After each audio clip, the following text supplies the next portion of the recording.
So Pate is a novice of the Citadel at Old Town, and he's sitting outside the Quill and Tankard dreaming of Rosie, a serving wench whose maidenhead is going to cost a golden dragon. But since he has no chance of saving up enough money to make a golden dragon, he has agreed to the proposition of an alchemist who has promised to convert iron to gold for him.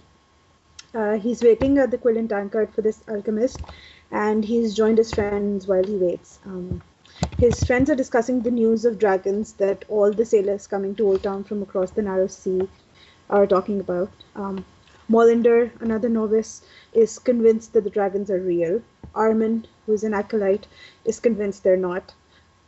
Alaris, the Sphinx, says the dragon must have 3 heads and reminds them that Rhaegar's sister, Daenerys Stormborn, is still alive. Leo Tyrell agrees with Alaris and says that Daenerys has hatched 3 dragons. He tells them that Marvin the Mage agrees with the sailors, and Leo has even seen a glass candle burning in the Mage's chambers. As dawn approaches, the novices and acolytes decide to return to the Citadel. After waiting a little longer for the alchemist, Pate decides to follow them. He thinks he can now return the iron that the alchemist had asked him to steal, which was an Archmeister's iron key that could open any door in the Citadel.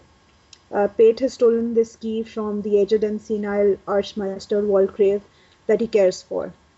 But on the way back, he meets the alchemist, who gives him a golden dragon in return for the iron key. Pate bites the gold to confirm it is real and collapses soon after. Okay, that's it.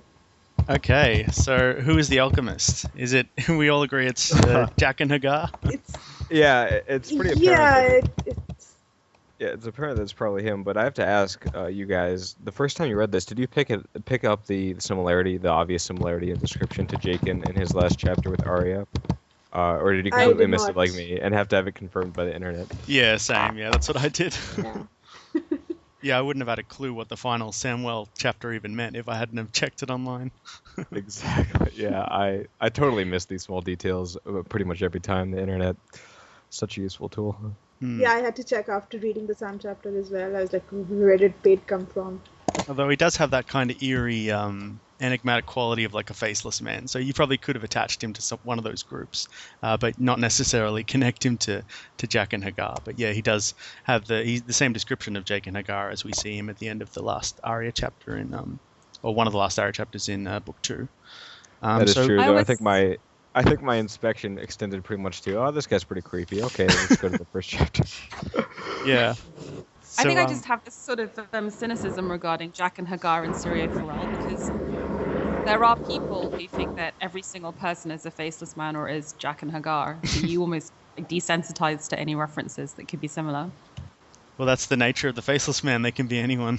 Yeah, exactly. It's a bit of a narrative get out jail card. Yeah, but Syrio Forel probably wasn't Jake and Hagar, but Jake and Hagar is probably the alchemist. Yeah, although they are both faceless men are Bravosi, so there is like a common element between them. I think. Yeah, but not all Bravosi are faceless men, right? Or are they? But they are connected. Like the faceless men and the first sort of Bravos are connected, aren't they? Like, because doesn't Arya get sent off to be trained by the first sort of Bravo or one of the swords of Bravos? Well, yes, but not all Bravosi people are faceless men, right? I mean, no. Yeah, but all Bravosi people who. But I do feel that all Bravosi people who've achieved a certain high status and happen to be wandering around Westeros and living like in King's Landing probably are faceless men. Yeah. Do you really think so? Well, I think the way it's connected in the sort of theories is that the last time we see Syrio Forel is he's captured or killed by Meryn Trant, and then in the next book we see Jack and Hagar. So the theory is Syrio Forel was taken to the dungeons, and then he turned into Jack and Hagar, and that's why he's captured at the beginning of Book 2. So that's kind of the connective tissue people have theorized. Yeah, I'm down with that. Do we have any theories on what the alchemist's mission might be? Well, the prevailing theory is they want to steal that book, right? Sorry? Yeah, no, I think Tyrion brings up a book in one of his chapters that Old Town possesses in its the crypts of its library, which talks about how you can actually kill a dragon. So the alchemist might be on that mission to take down the dragon, because he works for the Bravosi, and the Bravosi have a vested interest against the the return of the Valerians, because they're obviously former freed slaves who set up Braavosi to escape the Valerian expansion. They could probably just want an eye inside the Citadel, since they think that the Citadel will probably be on their side against dragons. That's true, yeah. They might not necessarily be going after a specific book. That's true. He might just be trying to, worm his way in there, find an ear in the Citadel. We do get that sense the Citadel and the Old Town will be a pretty important location in the story, in terms of how things will play out between the Maesters and magic and all of that sort of stuff. I think that it would be logical for the Braavosi, or the Faceless Men, more specifically, to try to get someone in there. Yeah, I found myself really interested sort of rereading that chapter. I think I sort of glazed over it the first time I read the book. But it is quite interesting, the depiction of the city and this whole organization, or this whole area of Westeros that we haven't even considered, which is the Maesters being trained. So I really want to see sort of Sam going through these, some chapters of Sam learning about how to be a Maester and stuff, because it looks pretty interesting. And also just having read The Princess and the Queen and realizing that at that time, Old Town is just such a major city in Westeros, and the fact that we haven't spent any significant time there yet just means that I really want to learn about it, you know? Yeah, and the descriptions of it are really gorgeous, yeah. That's what I was going to say. George has gone into a lot of detail, and the description of the city itself, it is amazing. Yeah, it's a very old city as well. I mean, it suggests by the name, but it's from like the days of the First Men almost. It's carved of stone, and it's got cobble streets, and it's very pre-medieval almost. But it sounds beautiful, and the honey wine that runs through it and stuff. Yeah, also, I always think of it as a sort of like Cambridge, Oxford, Gothenburg, one of these ancient sort of European university college towns with a college, because they're all sort of founded in sort of the 11th and 12th century, so sort of kind of very early medieval, cobble streets, rivers running through, centers of learning. And some of them, ancient power capitals, but now in our current world seem a little bit faded in glory. So that's kind of how I see Old Town. Yeah, and it seems like quite a nice city. I mean, compared to, say, King's Landing. I mean, that's the city we see through most of the books, which is just this wretched hive of scum and villainy. But Old Town seems quite nice. Yeah, it's kind of cool. Also, the characters that we get to see here. It's just sort of engrossing when you think about it, to see these sort of schmuck characters that are just doing their school thing, as opposed to the grand schemes that are occurring outside of Old Town. It was just kind of fun to get a break from that. And I guess it's disappointing that there's only 2 books left, because there's just so much interesting stuff that could be explored in this world that we just don't have time for. I know, yeah. I wanted to Dance with Dragons just to be Sam in. Yeah, sorry. Are we sure there are only 2 books left? I mean, there seems to be a lot. I can't imagine him wrapping all this up. Yeah, there's so many threads at this point. He needs about 5 I actually books. had that exact thought reading through the Northern Conspiracy today. Just there's so much even just there that could be resolved. That it's amazing, or just crazy to think that we only have 2 left to figure all this stuff out. I'm sure George is wrestling with that same question. But I think that's one of the appeals of people who like the Grand Northern Conspiracy, is the implication is so much plot has been happening that we just don't know about already, that it kind of means that you can wrap up more quickly, because you just suddenly reveal it all. And I think in a way, some of the people who want to believe it, it's just partly because they think there's only 2 books left, and at least that means relief. So much has happened. Of course, yeah. So who are some of the characters we see in this? We get Lazy Leo, who I think is a Tyrell. We get Pate, and we got this guy named Sorella, which is implied to be one of the Sand Snakes. I always think of her as a girl, because I so almost said girl. I'm so sure she's Sorella that I don't even think that she's pretending to be a guy. Yeah, there's theories and then there's just facts. Yeah.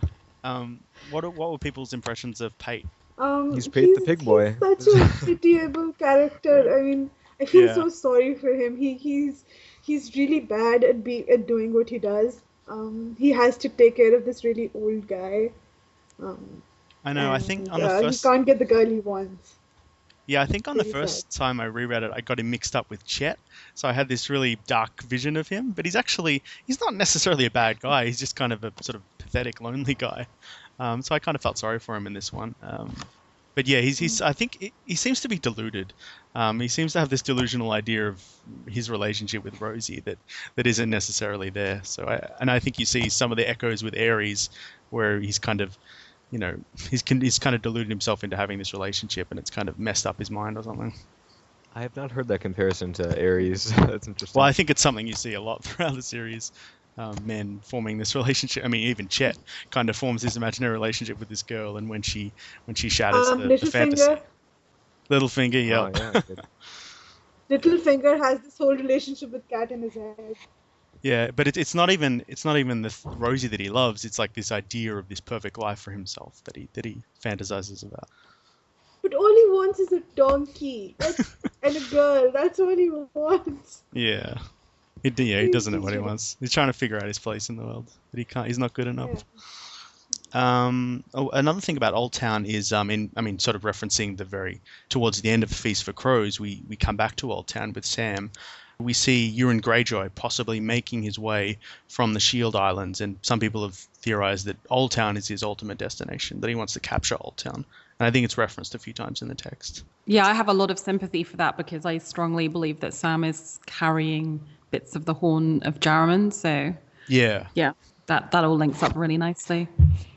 Yeah, well, one idea is that Euron Greyjoy's warlocks have sort of told him about the Horn of Winter, and it's waiting for him in Old Town. And so Sam's actually provoking this terrible pirate warlord to come down on him. But what does the Horn of Winter do? It brings down the wall, right? And it wakes giants from the earth. That's right. That's what it does, right? That's the idea. Yeah. So what would Euron Greyjoy want with that? I mean, why would he want to bring the wall down? I think he believes it controls dragons. That's what he thinks his horn does. Right. Well, yeah, but why would he be going after the Horn of Jormungand if all it does is bring down the wall? But that's pretty cool. That's a pretty cool thing. It is. It sounds cool, but why would he want it? Well, he seems to. He just wants to control the dragons, right? So he seems to have put his stock in. Sorry. Yeah, he seems to have put his stock in sort of magic. Right. He's got the Horn of Fire, I guess, which can bind dragons to his will, and now he wants the Horn of Winter. Yeah, that's kind of what I was thinking. He's just kind of into sort of classic magic conflict. I don't think there might be more to it, but we just don't really know yet. I guess another question. I know I'm being over practical again. But how dare you? It's hard. No, but I just love how unimpressed you are with bringing down the wall. It's just brilliant. Yeah, whatever. No, it just doesn't provide Euron with any advantage. Well, if I can go into crackpot theory again, one possibility is that Euron Greyjoy is the champion of the Great Other. Ooh. Yeah, I've heard that, but we haven't really seen any links. What's the evidence? I've not heard that one. There's no evidence. Well, there's no evidence. There's a theory. Well, we get the things from Quaithe. We get Quaithe's riddle to Daenerys, where she's talking about all the people who are coming after her, and she talks about the squid or the kraken trailing on a sea of blood, and she describes it as Dany's most dangerous kind of opponent or something. What else? There was other stuff, but anyway, it's just the idea that if he's seeking out the Horn of Winter, it's just the idea that the Great Other, if there's going to be a champion of R'hllor, which might be a character in the books already, that the bad guy, the Ice Great Other, might have chosen a champion as well. So that's one possible candidate because he's so evil. But it's humans against others, right? So the humans have a champion, and then the others will have a champion from the others. Why would they have a human champion? Well, I don't know. It's crazy, but yeah. But we have to worry about characterizing the others first before we can sort of get into that stuff because we haven't even that's another question. That yet, yeah. We've only got 2 books we'll left. We'll see that in the next book, right? Which maybe, we'll probably have in a couple of months, right? Maybe we'll never see the others. No, George has already said we're going to see them a lot more in the next book. Okay, that's good. I guess to move back into practicalities, what do you guys think the logistical lineup is between Old Town and Euron? Does he stand a chance of breaking one of the most, probably actually the most fortified port in Westeros? Yeah, all he has to do is blow the horn. Oh, wait. And then he doesn't have it. Oh, sorry. Victarion took the horn. I'm sorry. But does it's fortified by virtue of its structures, but is it well guarded? We do get instances of it being prepared for an assault at the very least. Well, they have a city guard, right? They have the Old Town city guard. Leo Tyrell's father is the commander of the city guard. Yeah, he probably places a lot of stock in defending himself. And Old Town is supposed to be a very wealthy place, so it's probably been raided before, so they would have good defenses after that. Yeah, I mean, history would suggest tactically that if you have a a sea invasion against a very fortified town, it's quite difficult unless you have someone on the inside who's going to either let you in or open some gates, because otherwise what are you going to do, lay siege? But you're coming with boats. I mean, amphibious landings are really hard, so Yeah. he'd need to have some kind of ground forces to help him out, or someone on the inside. Who could that be potentially? I guess there could be plenty of possible examples. I don't think we have anyone specific though. Maybe Yeah. The question is if Jaqen Hagar is working for Euron potentially, because there's the theory that he is the one who killed Balon. I know that one. Well, there's the prophecy, I think, by the ghost of Highheart that she sees. What is it? Yeah, no, I remember that faceless man probably killed him, but I didn't know it was that it could have been Jaqen. Yeah, that's it's just yeah. Jaqen because he's the only faceless man we're familiar with. Yeah, but there's the potential that ties there. Obviously, it's a reach, but that could be. No, I like that. That's cool. That's his man on the inside. Euron wants to ally with the dragons, right? And the faceless men are presumably against the dragons, so a faceless man can't be Euron's man on the inside. That's true. Sorry. You're right. It's hard to figure that one out because we have to. I'm very logical today. I'm sorry. Yeah, we're building theories upon theories at this point. Of course, but you have to wonder what Euron's true motivations are. If he's just using the dragons as a means of motivating the Ironborn, or if he has intentions that could even line up with the Faceless Men. I agree though with Bina, the general idea that the Faceless Men are too easy an answer in a lot of cases. Like they just solve a lot of problems, or like the center of a lot of theories that sort of thing. Although from a military point of view, attacking the east coast of Westeros might actually draw the Tyrells and the Ryswell, no, is it the Ryswells? The Red One, sorry, back to the other side. So when Dany or Aegon arrives, they'll be less fortified on the east side. So it's kind of scattering the forces of your enemy. Oh, so it's like World War II. Okay, opening up the western front as opposed to the eastern front. Kind of, yeah, I guess. Also, the shield isles that was kind of one of their big barriers. So the fact that Euron was able to take them does lessen their defenses, I guess. So yeah. He doesn't have Victarion's fleet though. That definitely is a pretty sizable reduction in his force. Right, but But they probably have other ships. Yeah, he has others. All of the other lords are allied with Euron now, right? So all of their fleets are with Euron. The Iron Fleet was, I think, the Lord of the Iron Islands fleet, right? And then the minor lords had their own smaller fleets, and Euron has all of them. Well, that's what I think anyway. So he probably has a lot of ships still. That's right, yeah. I mean, we can't even be sure that Euron's even with the fleet at the Shield Isles. We haven't heard from him in over a book. Any other things to say about Pate at Old Town? Not from my end. Nope. Okay. Nadia, do you want to do the Kevin Lannister recap? Yeah, sure.